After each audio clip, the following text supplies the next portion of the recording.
साप गेला म्हणते पायावरून, तर मग त्या गवतात गेल्यावर दिसला गणेशजीला। मग तुम्हाला कसं वाटलं गणेशजी सापाले पाहून? नाही रे बाबा, देवायती जे तू 6000 एकदम भर आणि जेणेकरून म्हणजे तुला म्हणजे 1.5 लाखाची बिशी आहे बहुतेक ती, तर 1.5 लाखाची बिशी आहे, तर मला 75,000 भेटतील। तर ही मी इन्व्हेस्टमेंट केलेली आहे, बरोबर।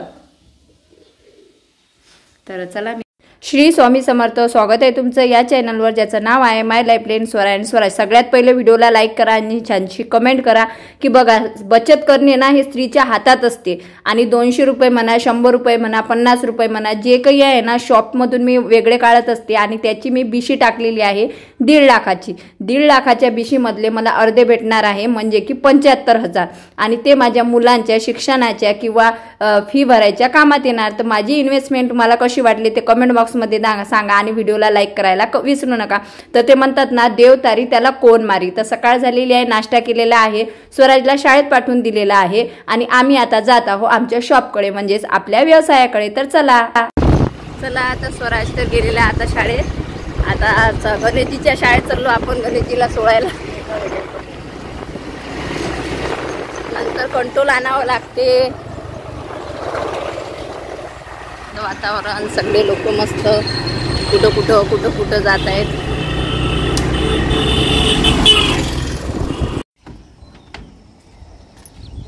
आज बांधून घ्या ना त्या पन्न्या गिन्न्या गणेशजी, हा।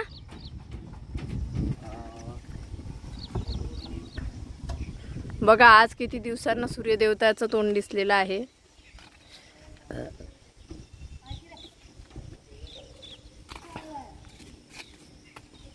तर तुम्हाला तर माहिती आहे माझा शॉप जिथं आहे ना तिथं आजूबाजूला गवत आहे, गवत तर आहेच, त्यासोबतच बाजूला इलेक्ट्रिक खांब आहे आणि त्यासोबतच ना म्हणजे इकडल्या साईडनं भरपूर असं गवत आहे, ज्याच्यामुळे साप वगैरे तिथं राहत असतात किंवा ते पाणी निघाल्यावर बाहेर येतात। फ्रेंड्स, तर आताच मी शॉपवरून आलेली आहे। तर तुम्हाला माहिती आहे बचत करणे हे स्त्रीच्याच हातात असते, बरोबर। तर माझ्या ना मी लोन म्हणजे ते गटाचे लोन वगैरे असतात ना ते घेतले होते, तर आता ते नील झालेले आहेत। तर ही बघू शकता, हे आहे 5,000 रुपये। तर मी काय ठरवलेलं आहे आता घर खर्च तर मी माझ्याच हिच्यातून चालवत असते, कारण किराणा वगैरे मी एकदम आणते। मग मधात का फक्त भाजीपाला आणि दूधच आणावं लागते, तर ते गणेशजीच आणते आता भाजीपाला आणि दूध, आणि किराणा वगैरे मी भरते। तर मी गणेशजी जवळून आता 200, 150, 200, 150 असे वेगळे काढत आहे आणि त्याची मी बिशी टाकलेली आहे, म्हणजे 4,000 रुपये महिना आहे तसा, आणि एक बिशी 3,000ची आहे, तर मी 3,000 वाली टाकलेली आहे। तर आता हे 2 महिन्याचे म्हणजे आता 2 महिने झालेले आहेत। तर मी सहज त्या ताईसोबत बोलली काल, तर त्या बोलल्या की 2 महिने झाले, तुला जर द्यायची असेल तर तू 6,000 एकदम भर, आणि जेणेकरून म्हणजे तुला म्हणजे 1.5 लाखाची बिशी आहे बहुतेक ती, तर 1.5 लाखाची बिशी आहे, तर मला 75,000 भेटतील। तर ही मी इन्व्हेस्टमेंट केलेली आहे, बरोबर। तर चला मी आता बिशी देऊन येते सगळ्यात अगोदर।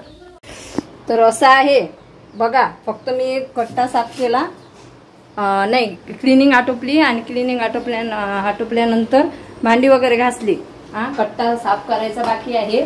तर झालंय स्वराजच्या स्कूलचा टाइम, आता मला त्याला आणायला जावं लागते पहिले, मग मी अशीच जाते बाबा, काय करू, नाही तर मग उशीर झाला, कशी मुलं रडतात ना, त्याच्यामुळे जसं आहे तसं, बरोबर ना, रडते मग उशीर झाला की मम्मा करत। चला स्वराजला घेऊन येऊ पहिले, मग करू घरची कामं। आज स्वराजचा कॉल पण येणार आहे।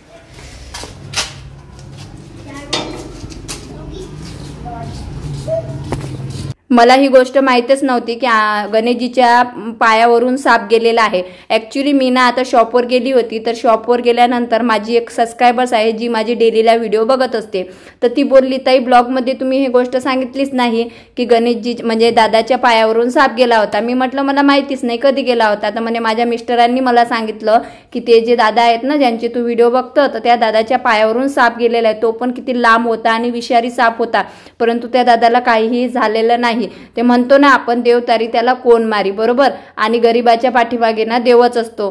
तर इथं ना स्वराजला मी शाळेतून आणलेला आहे, गॅस कट्टा वगैरे साफ केला आणि जे आपली सोमवारची श्रावण पूजा होती ना त्याचे विसर्जन म्हणजे हे केलेलं आहे. तर तुम्हाला सांगते, मला ही गोष्ट माहितीच नव्हती. नंतर मी गणेशजीला विचारलं तर ही गोष्ट आहे 2 ऑगस्टची, म्हणजे स्वराचा वाढदिवस होता ना त्या दिवसची गोष्ट आहे. आणि त्या दिवशी ना पाऊस भरपूर असा चालू होता. ते एकदम लांब असा काळा भोर साप होता. आणि विशेष म्हणजे गणेशजी मला सांगत होते की तो ओरिजिनल होता, म्हणजे असा खूप मोठाही होता, जाड होता आणि लांबही होता. त्याच्यामुळे मला तर एवढी भीती लागली ना. आणि आजूबाजूला भरपूर असं गवत आहे हे ते, त्याच्यामुळे मला गणेशजी म्हणतात की तू जास्त शॉपवर येत नको जात जो, शॉपवर येताना बूट वगैरे घालून येत जा आणि त्यासोबत स्वराजला सोबत आणत नको जात जो, कारण इथं गवत वगैरे आहे, त्यांना खूप भीती वाटते. ते म्हणतात मला काही झालं तर चालेल परंतु तुम्हाला काही व्हायला नको. आणि ज्या ठिकाणी मी ढोल वादनाची तयारी करायला जाते ना तर ते सुद्धा गवतातच आहे. तर गणेशजी मला बोलत होते तिथं सुद्धा तू जेव्हा वादनाला जाताना तेव्हा लवकर उजेडातच घरी येत जा, जेणेकरून काही त्रास होणार नाही. बरोबर आहे त्यांचं, कारण या दिवसाचं ना या जीवांची भीती असते. तर मी ना स्वयंपाक केला, माझ्यासाठी केलेली आहे कळण्याची भाकर, बीट, काकडी, गाजर वगैरे जेवणात घेतलेला आहे, ठेचा. नंतर त्यांचा सुद्धा डब्बा पॅक केलेला आहे. बीट घेतलं नाही, गाजर आणि त्यांना हिरवा ठेचा खूप आवडतो, काकडी आणि गोबीची भाजी आणि पोळ्या. नंतर फायनली आम्ही शॉपवर पोहोचलेला. आजूबाजूला तुम्ही बघू शकता की किती सारं गवत आहे, ही डीपी आहे. आणि अशातच जर ते जीवन मी तर म्हणजे अटॅक येऊनच खाली पडली असेल बाबा, असती बाबा. मला म्हणजे कसं तरीच झालं, आता सुद्धा ऐकून मला कसं तरी होत होतं. आणि नंतर मी त्यांना विचारलं की तुम्ही मला का नाही सांगितलं. बघा गणेशजी असे खोटे बोलतात माझ्या संग, काही सांगत नाही.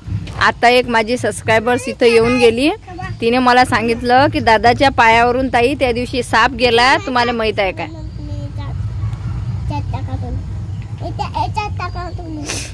कधी गेलता गणेशजी, कोण वार होता त्या दिवशी? 2 तारखेला, म्हणजे सोमवार. 2 तारखेला स्वराचा वाढदिवस होता, सोमवारी, महादेवाच्याच दिवशी. हा बापरे, तुम्ही कुठे होते? हा चहा बनवून राहिलो होतो ना. गणेशजी इथं उभे होते आणि इथून साप गेला म्हणते पायावरून. तर मग त्या गवतात गेल्यावर दिसला गणेशजीला. मग तुम्हाला कसं वाटलं गणेशजी सापाला पाहून? नाही रे बाबा, देवाय ते जे जे मारत नसतात बेटा, लक्ष ठेवत जा जरा. ते बॅटरी लावत जा संध्याकाळची लवकर. तुला म्हणलं त्याची ते कार्ड पाहिजे वापस द्यायची बॅटरी नाही आहे ना. मेसेज तर दाखवला मी तुम्हाला त्या दिवशी. दाखवला? मेसेज नाही दाखवला का? मेसेज दाखवतो मी. मेसेजवर 2 ऑगस्टची गोष्ट आहे. स्वराचा वाढदिवस होता ना त्या दिवसची गोष्ट आहे म्हणते. पाऊस भरपूर चालू होता त्या दिवशी. तर असा एकदम लंबा साप होता म्हणते, खूप असा लांब होता साप. म्हणजे ते एक फॉलोअर्स आहे, माझी सबस्क्रायबर्स आहे, जे माझे यूट्यूबचे व्हिडिओ वगैरे बघत असते. तर काल मी शॉपवर गेली तर ते मुलगी सहज बोलली, ताई तुम्ही व्हिडिओ नाही टाकला. म्हटलं काय? तर म्हणे की दादाच्या पायावरून साप गेला होता याचा. म्हटलं मला माहितीच नाही कधीची गोष्ट आहे. तर म्हणे 2 तारखेची गोष्ट आहे म्हणे. मग मी म्हटलं अच्छा, सोमवार होता म्हटलं त्या दिवशी, महादेव आले होते म्हटलं दर्शन द्यायला गणेशजीचा. तर झालं ॲक्च्युली असं भरपूर असं पाऊस चालू होता. आणि तुम्हाला माहिती आहे आमचं जिथं शॉप आहे ना आजूबाजूला एकदम गवतच गवत आहे. आणि कसं आहे या दिवसाचं पाणी पावसाळ्याचे साप वगैरे येत असतात, आपण त्याला घाबरतो पण ॲक्च्युली तो सुद्धा आपल्याला घाबरत असतो. तर गणेशजी चहा करत होते, तर चहा करता करता तो एवढा लांब साप त्यांच्या पायावरून गेला, त्यांना माहीतच नाही आहे. ते म्हणतात ना देव तारी त्याला कोण मारी. त्याला बिचारायला सापाला वाटलं की पाणी वगैरे आहे, तो सरळ निघून गेला. आणि गणेशजी पण हल्ले नाही. गणेशजीला मी म्हटलं एवढा मोठा साप तुमच्या पायावरून गेला, तुम्हाला समजलं नाही का? तर ते बोलले नाही, मला असं वाटलं की पाणी वगैरे वाहत असणार माझ्या पायावरून, कारण आमच्या गाडीपासून पाणी पण वाहून जाते ना. तर असं आहे. कसं आहे म्हणजे खूप तिकडून एक तर इलेक्ट्रिक डीपी आहे, इकडून आहे गवत, सापाची भीती. एवढ्या याच्यात गणेशजी व्यवसाय करत आहे. खरंच त्यांना म्हणजे मी तर मानलंच, म्हणजे माझ्या तर मनात त्यांची आता इज्जत खूप वाढलेली आहे की सोपी नाही एवढ्या माणसाला. म्हणजे तुम्ही आधीचं पण त्यांचं रूप बघितलेलं आहे कसं आहे, आणि आत्ता पण बघू शकता की किती चेंजेस झालेला आहे. म्हणून म्हणतात देव तारी त्याला कोण मारी. ब्लॉग आवडल्यास लाईक करा. Bye bye.